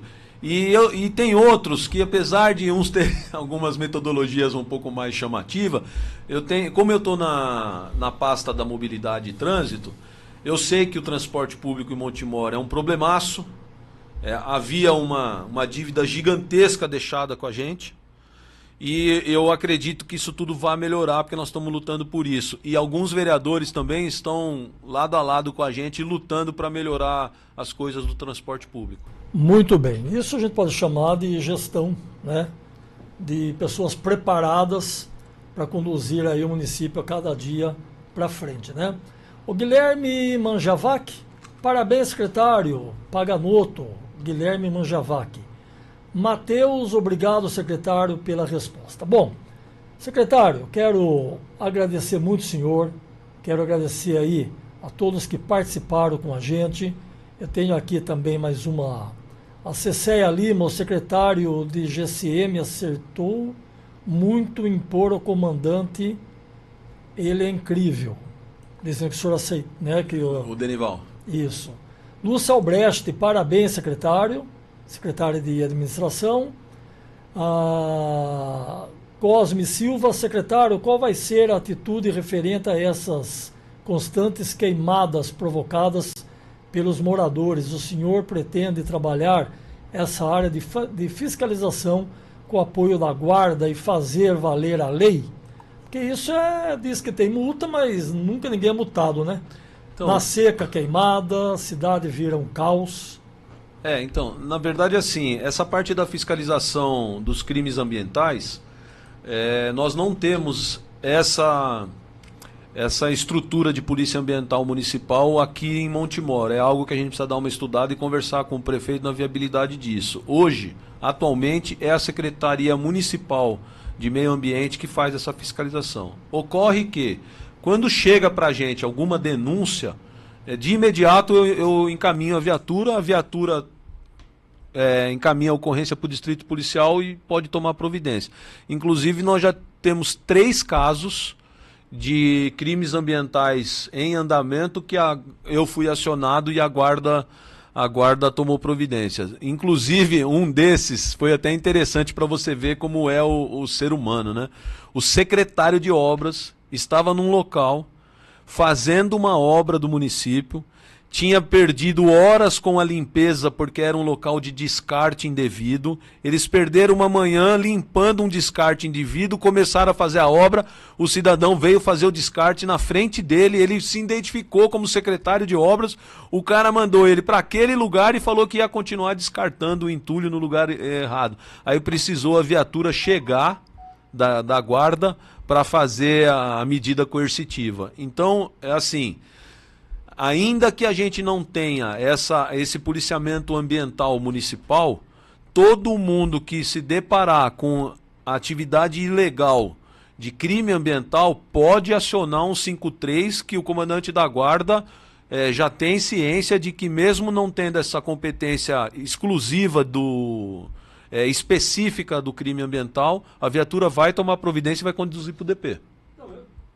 Essa pessoa que fez isso, a gente nem pode chamar de munícipe, né? Pessoas igual essa pessoa aí, que cobra prefeito, cobra secretários, que é uma cidade melhor, mas a hora que você vê quem é ele, aí tá aí a atitude. Secretário, suas considerações finais. Foi assim fantástico receber o senhor pela primeira vez e poder estar aí a 1h47, o senhor com muita calma, sem pressa, conversando com a população, conversando com a gente aqui. Qual a mensagem que o senhor gostaria de deixar para a população sobre o trabalho da Secretaria de Segurança e o que pode ser feito para melhorar ainda mais a segurança do nosso município? Por fim, como a população pode colaborar com o trabalho da Secretaria de Segurança e o que ela pode esperar da sua gestão nos próximos anos? Fique à vontade e a gente vai finalizando por aqui. Então, eu quero te agradecer, viu, Risca? Foi show de bola. Quando você precisar, pode me chamar, tamo junto. Eu passei 35 anos na polícia com pouca possibilidade de manifestação, sem grandes amarras do que falar. E hoje, na condição de aposentado, Eu ainda respondo por crimes militares, eu sei da minha condição até o dia que eu for cremado, até o dia que eu for cremado eu continuo militar. Esse negócio de aposentado é só eu não estar indo no quartel, porque eu sei que o meu Tribunal de Justiça Militar e os meus fiscalizadores estão atentos a tudo que eu estou falando aqui hoje, entendeu? Então, correto. Mas eu já me sinto um pouco mais livre para falar algumas verdades e fatos que eu deparei na minha vida de serviço. Em relação à gestão, eu não vou pensar daqui em 4 anos, eu penso dia a dia, entendeu? Porque, como eu falei, o prefeito pode querer alterar semana que vem, colocar outro secretário. Então, eu nunca fico pensando no que eu vou fazer a longo prazo. Eu penso no que eu tenho que resolver hoje, amanhã, semana que vem, e construindo o máximo que eu puder no período que eu estiver aqui. Eu quero ser encontrado lá em São Paulo ou em Fortaleza, onde eu estiver, por alguém de Montemor que venha me dar a mão e falar: pô, cara, você foi um cara decente lá na cidade. Você ajudou, você não foi lá para sugar e fazer sacanagem e perder o tempo que você tinha lá. Então, isso me moveu os 35 anos na PM. Eu falo uma coisa para muita gente da PM, eu falo assim: eu nunca me preocupei aonde ia colocar minha foto. Eu não fui um cara na polícia que fiquei preocupado com títulos e fotos pendurados em parede. Eu sempre fui preocupado de qual a visão que a minha tropa tinha a meu respeito. Se eu era um cara decente, trabalhador, justo, honesto, se eu era um cara que causava bem para as pessoas, ou eu era aquele ranço que você vai conversar com uma pessoa, você vai com um problema, você sai com 2. Então, eu quero ter a minha passagem aqui em Montemor como um cara que resolveu problemas, não que criou mais problemas. E nesse sentido eu não vou ficar pensando a longo prazo, não. Eu vou pensar no dia a dia e vou correr atrás de fazer tudo o que eu posso. Secretário, eu digo também aqui, através da comunicação oficial de Montemor, a Rádio Prima, estamos nesse trabalho há um pouco mais de 30 anos. Antes do senhor entrar no ar, a gente estava falando aí, da trajetória do rádio, meu irmão, que projetou tudo isso, fez com excelência, deixou um grande legado, que cabe em mim agora aqui seguir isso à frente. E eu fico muito preocupado com isso também, a gente fazer o trabalho da comunicação sério, levar a informação correta. Não usar a tela da Rádio Prima como se fosse a tela de um celular, que cada um tem o seu canal e fala o que quer, às vezes traz notícias sem ser apuradas, e a gente toma muito cuidado com isso. Então, em vez da gente trazer alguma notícia de secretários, prefeito e outras autoridades, a gente procura trazer na rádio para ser uma entrevista direto à população, e quando surgir algo do secretário Pagonoto aqui na rádio, o senhor ter o direito também de vir responder sobre o fato. Então, isso eu quero prezar, isso eu quero seguir assim, e nós estamos há 30 anos na comunicação. Nunca fomos chamados em fórum, nunca fomos chamados em órgão nenhum para ser até, vamos dizer aí, a palavra me fugiu agora, mas de repente aí as pessoas chamaram a rádio de serviço. A gente quer fazer aí, mas o trabalho de informação. Por isso que eu fico muito preocupado e tenho grande responsabilidade de não falar da pessoa, mas sim trazer para um bate-papo, como a gente está fazendo hoje, chegando quase 2 horas aqui de bate-papo. Espero ter colaborado com o senhor e espero mais uma vez ter colaborado com a nossa população e ter a certeza que as portas vão estar abertas aqui.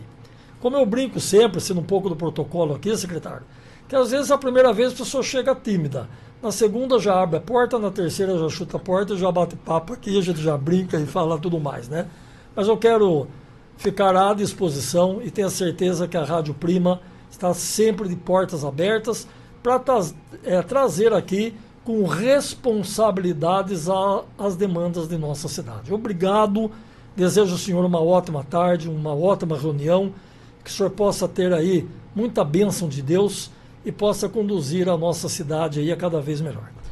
Obrigado, Risca. Só para terminar aquela resposta, é o seguinte: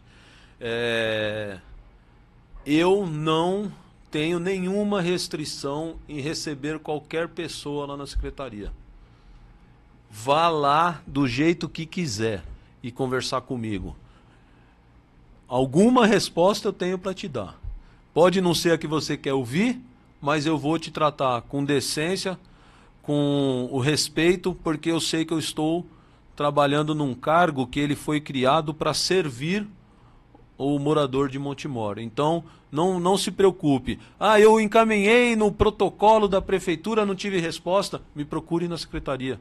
Às vezes, essa questão de protocolo, a tecnologia vem para ajudar, mas às vezes também dá uma atrapalhada. Então, qualquer necessidade que qualquer um tenha e ele não teve a resposta adequada, quiser falar comigo pessoalmente, vá na secretaria, não tem problema nenhum, eu vou receber. Se eu não receber, o Marcelino recebe, se não, o Tenente Edson, que é o secretário adjunto, ele recebe e a gente atende da melhor forma. O Instagram da secretaria é o @ né, @SSP_Montemor. E o meu Instagram é o @Paganoto com 2 T's, _comandante, CMT, né? É abreviado aí, Paganoto com 2 T's, _CMT. Pode mandar a mensagem ali também, eu respondo. Até no meu Instagram pessoal, outro dia o pessoal estava perguntando de concurso para guarda, eu respondi as 3 pessoas que me perguntaram. Eu não tenho nenhum tipo de milindre com acesso, com conversa, com quem quer que seja. Ok, então, assim finalizamos o nosso bate-papo com o secretário Fábio Paganoto, que é o secretário municipal de segurança de nossa cidade. E lembrando também que o Fábio ele é coronel aposentado e vai com certeza prestar um grande serviço à nossa população. Na sequência vem chegando o nosso programa musical. Quero desejar a todos aí uma ótima tarde, que Deus abençoe a todos, que possamos a cada dia trazer a informação. Iremos receber aqui na quarta-feira a secretária do Meio Ambiente, a Maria Tereza Gomes Carneiro, que vai falar também sobre a sua pasta com a nossa população. Um grande abraço a todos, fique com Deus e até a próxima, se Deus quiser. Tchau, gente.